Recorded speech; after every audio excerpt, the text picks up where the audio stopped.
So for today's video guys is isang madaling video lang to or mabilisang vlog lang.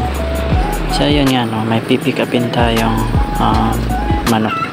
Yun ay dumpo kanawa yan. Idadagdag natin sa ating mga materyales. So ayan, no, karating na tayo sa meet up place. Maghahanap lang tayo ng pwesto para maghintay. Ayan, kasi papunta na rin naman yung ating kausap or yung seller. So ayan, punta tayo dun sa harap kasi nga dun yung sinabi ko na meet up place namin.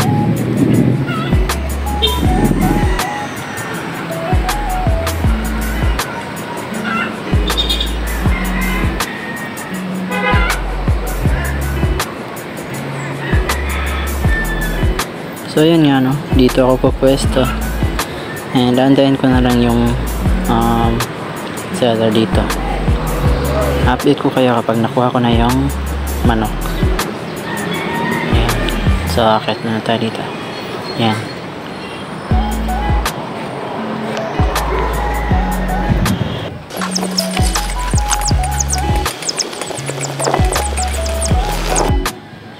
So yun nga, no, nandito na ako sa bahay namin or sa backyard natin. And ilalagay na natin to dito sa ating cage kasi may isi-set up pa ako dito.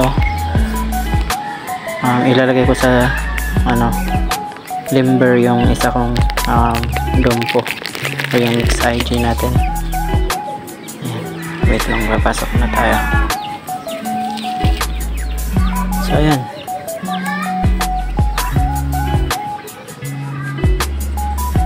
so ito pala yung nabili ko guys, dalawang babae na kanawayan. Yan, 1 month old kasi nga wala tayong nakita na 3 months so pero okay naman, sulit rin naman. Yan, tangkad na rin, healthy rin sila and wala rin problema sa biyahe. So yun naman ang update natin sa ngayon guys, and see you ulit sa ating next video.